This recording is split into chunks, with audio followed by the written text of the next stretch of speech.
Peter who? Peter Rabbit. I assume you mean People for the Ethical Treatment of Animals. Our reaction was that it was a very amusing suggestion to call ourselves the Refuge Shelter Boys.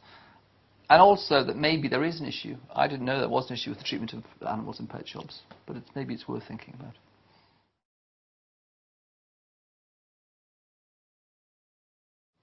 It's a bit difficult. They've both got some songs that are worth listening to.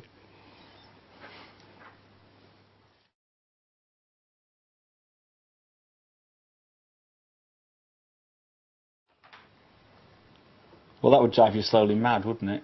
Drive you to an early grave, so I'd prefer silence. I would have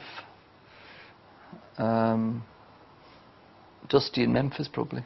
I could listen to that relentlessly.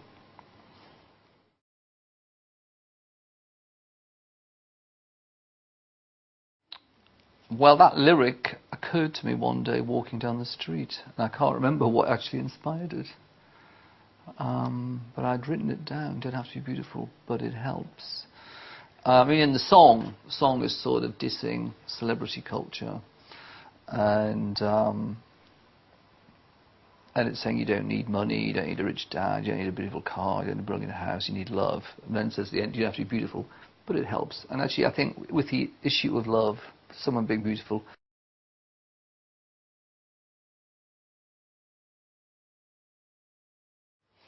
well, we normally react to people's approaches.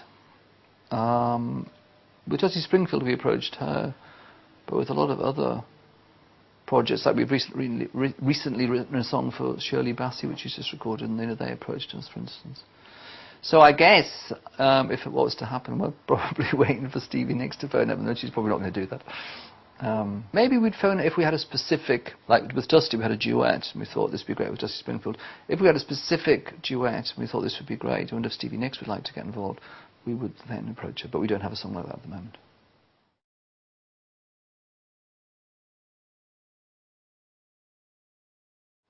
Is that where it was?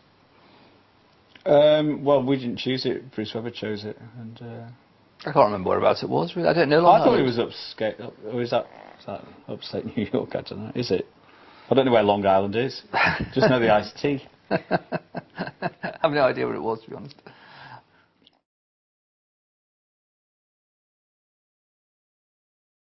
Well, quite a lot of them.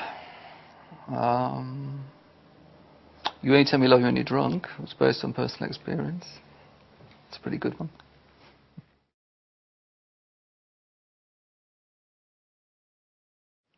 Do you know the answer? How would I know? Well, you know more than I do. Well, when did you start playing the piano? Well, I think I learned the trombone first. I can't remember. Quite young. Primary school? Before the age of 11.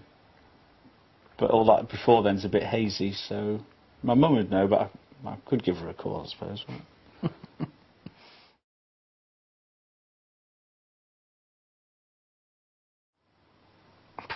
Well, it depends on a minute-by-minute basis. You know, the world, you know, anything, you know, nature or something, I don't know, the sky, the sun shining. It's normally quite a beautiful thing. At the moment, I'm rather fond of meerkats. I like the way they pop up. And then I don't even know what they are. CompareTheMeerkat.com. As opposed to CompareTheMarket. The most beautiful thing in the world. That's very good.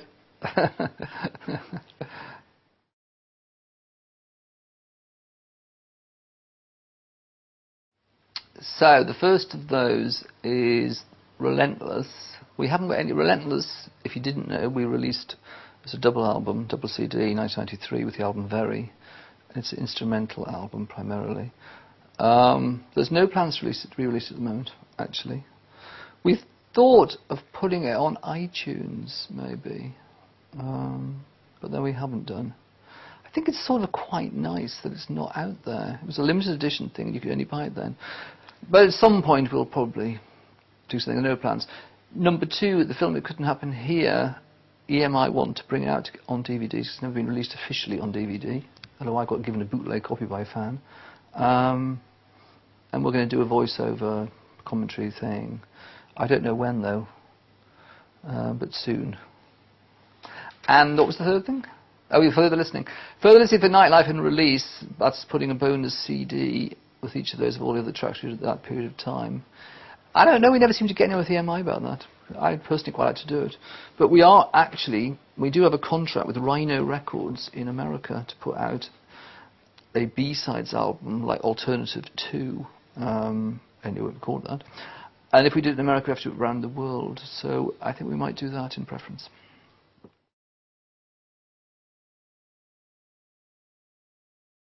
I don't really have any desire to be asked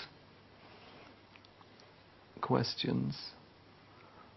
I was doing some interviews yesterday for the American tour, and I suddenly thought, they're not asking me about the American tour, so I'm going to start talking about it anyway. I like funny questions the best, generally.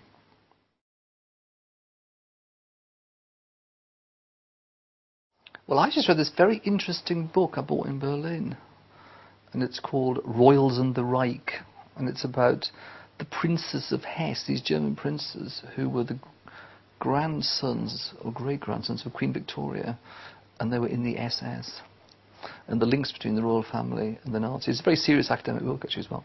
And it's a sort of really fascinating story about how the Nazis sucked in the sort of aristocracy and then spat them out as the war went on, because like they ended up in concentration camps and things. But it was a really fascinating book. I just saw it on a bookshelf somewhere in a shop and read it. I had no particular interest previously in that. The last book I read was Pies and Prejudice by Stuart Maconie. It's all about the north of England and what it means to be a northerner and what the north saw like. And coming from the north, it was, it's quite interesting. There were a couple of factual errors in it, actually, but apart from that, it was a jolly good read.